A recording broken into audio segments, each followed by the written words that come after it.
But yeah, the main thing I want to talk about is something that I've absolutely fallen in love with. And I've finished the first season of, and the only season of so far. I mean, it has been renewed for a second season. Anne Rice's Interview with the Vampire.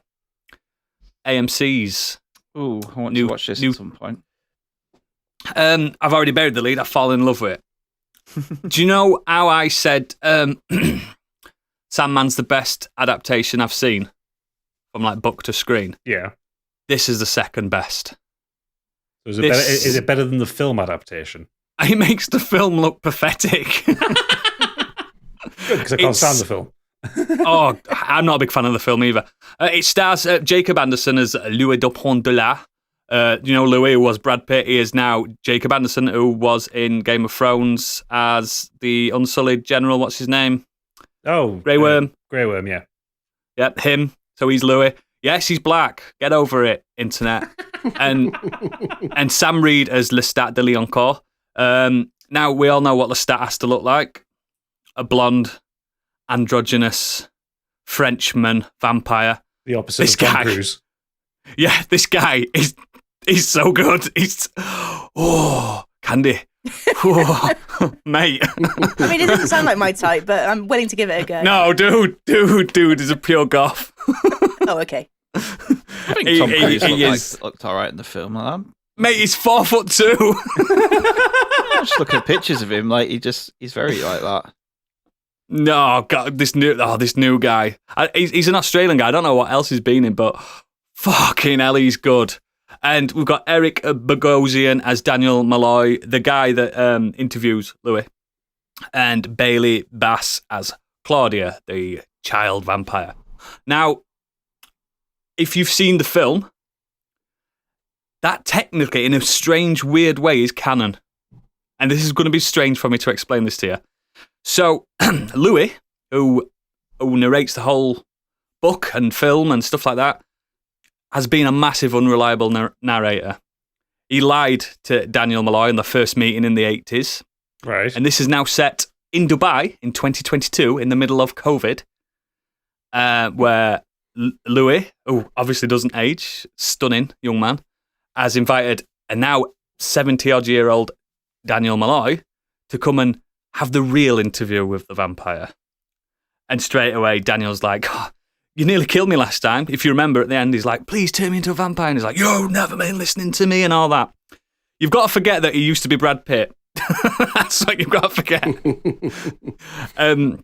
And basically, he says, this is the actual truth. I'm like everything to bear now. And he goes through his life story like you expect. Now, the main difference with this is, yes, Louis is now a black man in the South in those times. And it is played heavily on that and how he's a sugar plantation owner as well as a pimp in this. Oh, so it's doing like the New Orleans thing rather than the actual French thing. Yes, absolutely. and basically, I lost my train of thought then.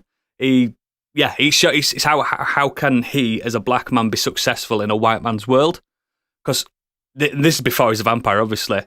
And it just shows you how much presence he has as a man before he actually gets turned. Like in the books and in the film, he was a man that was accepting of death. He wanted to die, didn't he? And that's why Lestat chose him. In the proper quote unquote proper version of his story, Lestat wanted him because he's such a success and he's beautiful and he wants to, I don't know, make something evil out of something beautiful. Do you know what I mean? You know what Lestat's like? He's a bastard. Yeah. And it goes into more because it's a 7-episode season and they're all like an hour long. So it goes into so much more detail about it. And they've changed bits that even Anne Rice, before she passed away this year, she was the executive producer before she passed away. She accepts the changes are better for a modern audience. Like in the books and in the film, Claudia, the child vampire, was 5 years old, but she had the mind of a 65-year-old by the end. In this, she's 18, which, I don't know, it makes it a bit more palatable, doesn't it? Mm. Like, because she talks about sexuality and stuff like that. Like, she's a 65-year-old person inside an 18-year-old's body, which is a bit more acceptable, in my opinion. When did she write the books? How old were the books? 80s. Yeah. How old is Up until- How old is she meant to be though? Is she meant to be a young girl? In the book, she's 5. Yeah. I mean, I guess that's just kind of the. I Yeah, have a problem with that. Just because I think that's kind of the whole point. yes, it is. Oh, that's what she was putting across originally. Yeah. It's like her mind is aging, but her body isn't. Yeah. And it talks about how she's always gonna. It sounds awful, but she's always gonna be a virgin forever and stuff like that. Because she's fucking 5. Yeah, but but in she's like this, 10 she- in the film or something. She's somewhere on that. Yeah. I don't know. It makes it more palatable. And Bailey Bass that plays her is fucking sensational. And they changed stuff to make it like. I've read the books millions of times. I've watched the film and stuff like that. And loads of things happen differently. And the fact of the premise is that Louis was lying in the 80s to Daniel, which makes it even better. There's twists and turns that I didn't see coming and stuff like that. And it's just they've like, instead of making it where it was set during the Civil War in the book, they've made it so it's set just before World War One in this. So it's still, they can still walk around Louisiana as dandies and stuff like that. You know what I mean? Fops. Yeah. But they've got cars and electric's just starting to happen and stuff like that. So it's, I don't know, it's a bit more, it feels modern and it feels good. And my God, it's gory. Oh! It's brutal. Like there's one point where Lestat punches a priest through his face and his hand goes through his head. As you do. And you just believe everything about it because the actors are perfect for everything. Like, especially Sam Reed as Lestat. He is an empowering figure, imposing, naturally tall, not on heels like Tom Cruise. Do you know what I mean? And everyone's beautiful. Don't get me. If you've never read the book, it's a gay book. It's about gay people, gay vampires. This is a gay show. There's a lot of gay people in it, so get over it. I think it's beautiful. I think it's sensational. There's a lot of men kissing. There's a lot of dongs. So and that's just my. That's in there. That's me in. That's my warning for you. But I think it's fucking fantastic. And the season finale basically ends where do you know in the film where they went to France, they escaped and went to France? Yeah. It ends then.